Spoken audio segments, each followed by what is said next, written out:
Listen up. What I'm about to share could mean the difference between thriving and merely surviving when civilization's safety net disappears.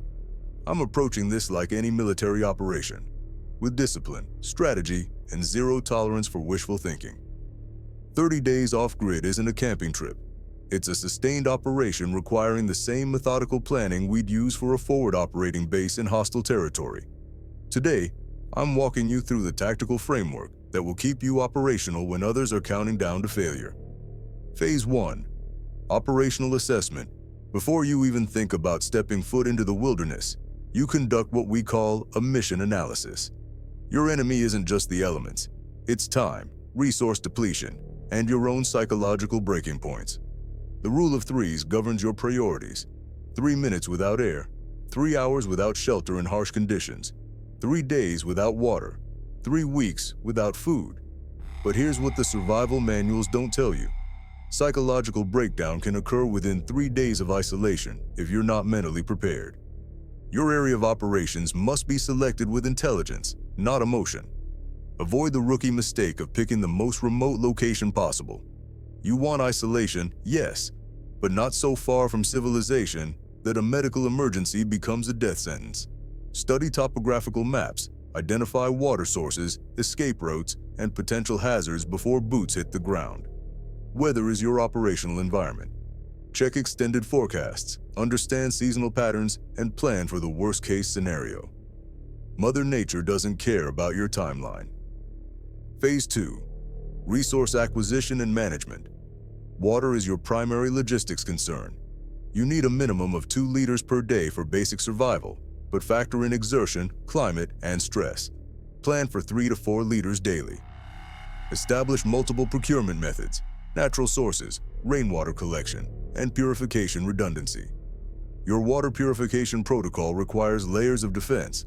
Boiling remains your most reliable method, but carry backup purification tablets and a quality filter. Redundancy isn't paranoia, it's survival doctrine. Food procurement follows a strategic hierarchy.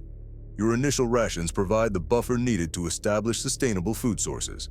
Focus on calorie-dense, non-perishable items, nuts, dried meats, energy bars.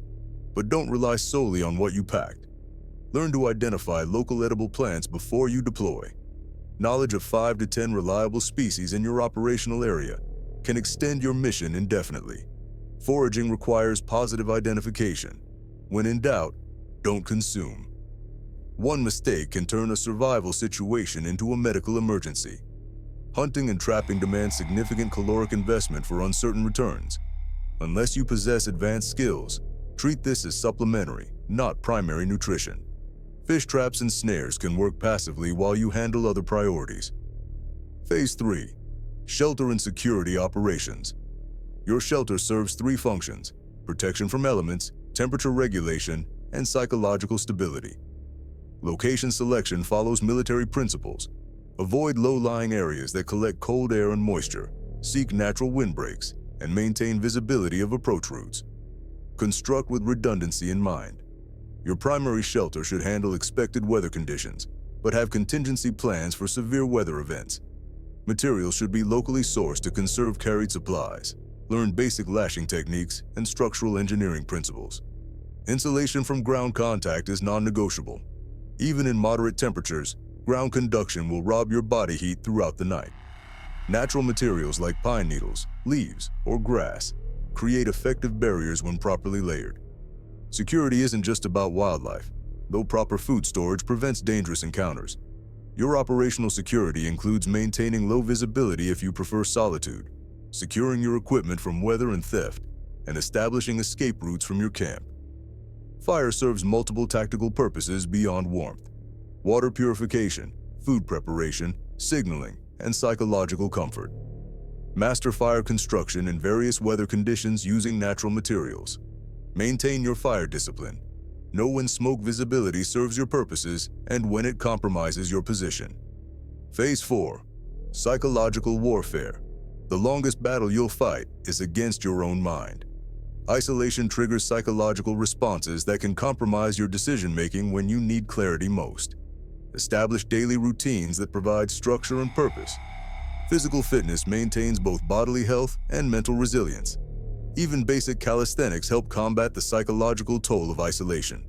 Keep your mind engaged with tasks, equipment maintenance, skill practice, camp improvements. Documentation serves dual purposes. Maintain a daily log of weather, activities, lessons learned, and psychological state. This provides both operational intelligence and psychological outlet. Writing organizes thoughts and provides a sense of continuity. Expect psychological cycles. Days 2 through 4 typically present the first major mental challenges as the novelty wears off and reality sets in. Week 2 often brings another psychological low as physical discomforts accumulate. Recognizing these patterns prevents them from derailing your mission. Phase 5. Long-term operational sustainability. Week 3 marks the transition from survival to sustainable living. Your system should be running efficiently. Water procurement automated, food sources diversified, shelter weatherproofed, and daily routines established. Resource conservation becomes critical as supplies dwindle. Implement strict rationing protocols for non-renewable items while maximizing efficiency in renewable resource collection. Every calorie burned must serve multiple purposes. Equipment maintenance prevents cascading failures. Daily inspections of critical gear identify problems before they become emergencies. Clean, dry, and repair equipment proactively. A small tear in your shelter becomes a major problem during the next storm.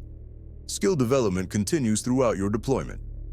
Master one new technique weekly: advanced fire starting, trap construction, plant identification, or weather prediction. Each skill acquired increases your operational capability and psychological confidence. Conclusion: 30 days off-grid isn't about proving your toughness. It's about demonstrating your ability to adapt, plan, and execute under challenging conditions. The military mindset provides the framework: thorough preparation, systematic execution, and mental resilience. Your success depends on preparation before deployment, adherence to proven principles during execution, and honest assessment of lessons learned. Every challenge overcome increases your confidence and capability for future operations. Remember, survival isn't about the gear you carry. It's about the knowledge you possess and your ability to implement it under pressure. Train like your life depends on it, because someday it might. The wilderness doesn't care about your excuses, your comfort, or your timeline. It responds only to preparation, respect, and competent execution. Approach it like the serious operation it is, and you'll return with more than just survival stories. You'll return with unshakable confidence in your own capabilities. Deploy wisely, execute flawlessly, return stronger.